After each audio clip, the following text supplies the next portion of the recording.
Welcome back, people, to Better. This is Better Radio, something like playlist, something like podcast. Today, I'm going to be talking about how art is love made public.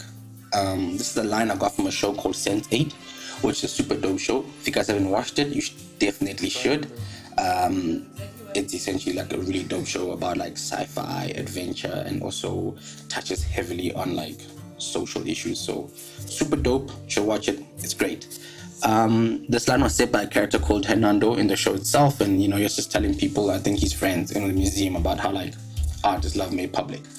And that line really stuck with me. It was the first time I had heard that line, and it's stuck with me since that day. I mean, it's been years now, and I still refer to the fact that art is love made public.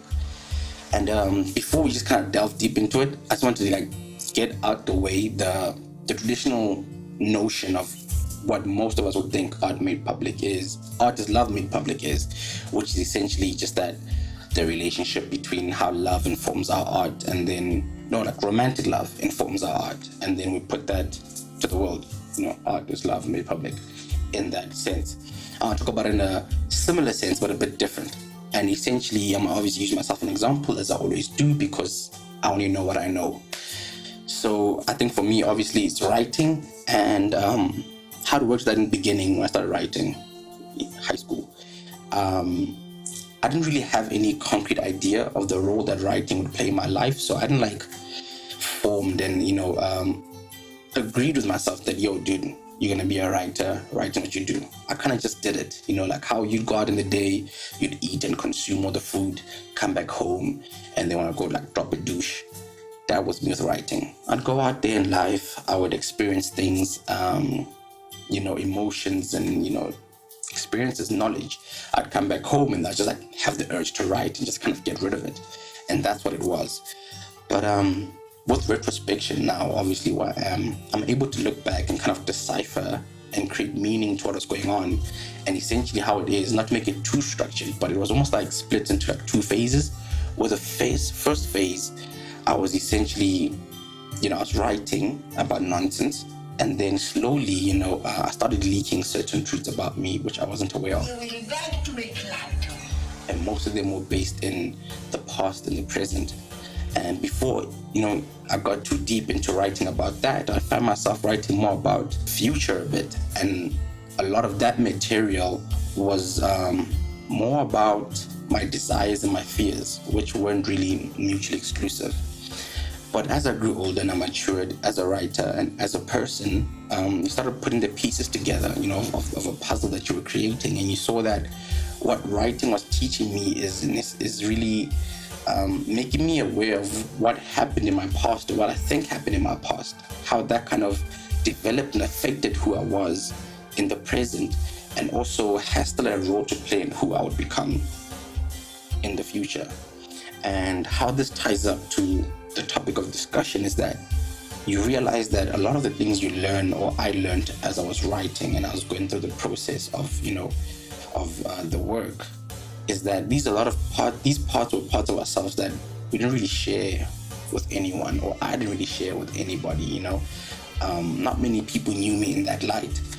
And you find that you start sharing certain pieces of art which feel safe and comfortable, because they won't ruin this kind of persona you've created for yourself in real life, that you shared with people, and it was calculated in a way that you almost knew what response people would have to you. But then you start considering sharing those pieces of yourself which truly scared you, like tremendously terrifying, right?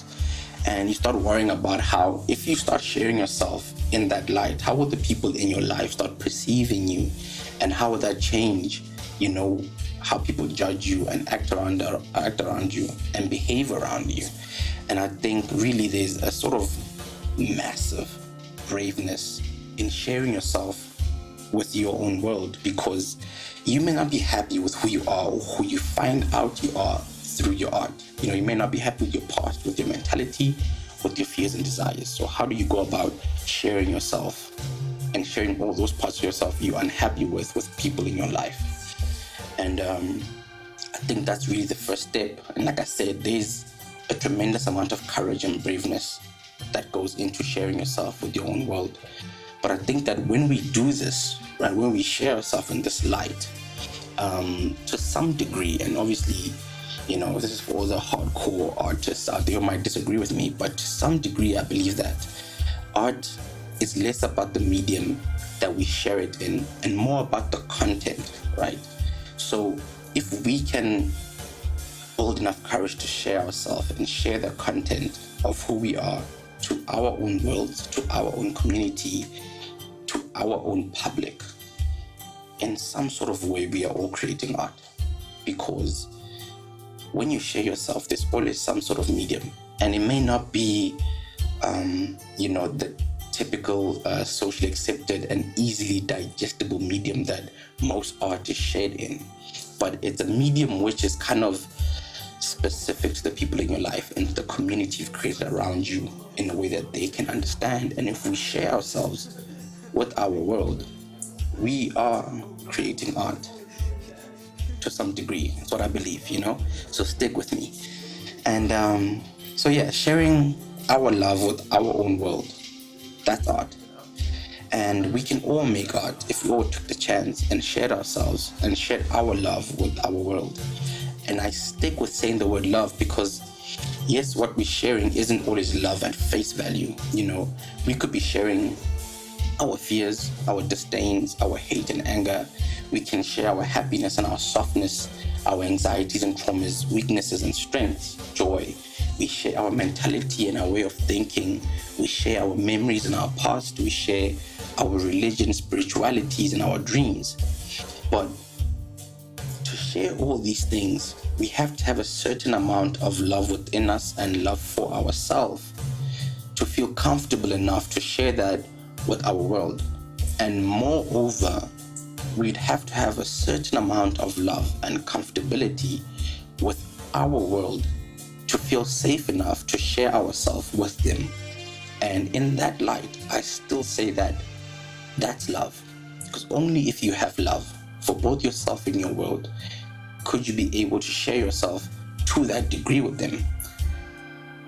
Because yes, you're sharing all these other things, but without love, it will be incredibly difficult to let your own world see you as you are, So once again, I say, art is simply your own love made public to your own world, and the whole reason I'm talking about this today is that hopefully it will inspire everyone, to share yourself with your own world.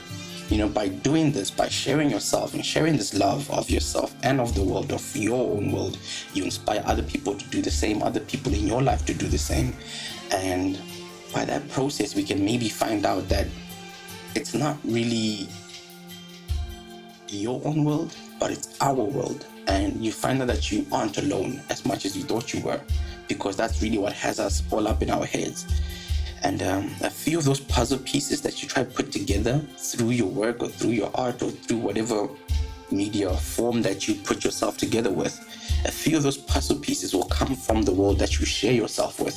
And they will help you complete yourself. And maybe in that light, we can all learn to be better.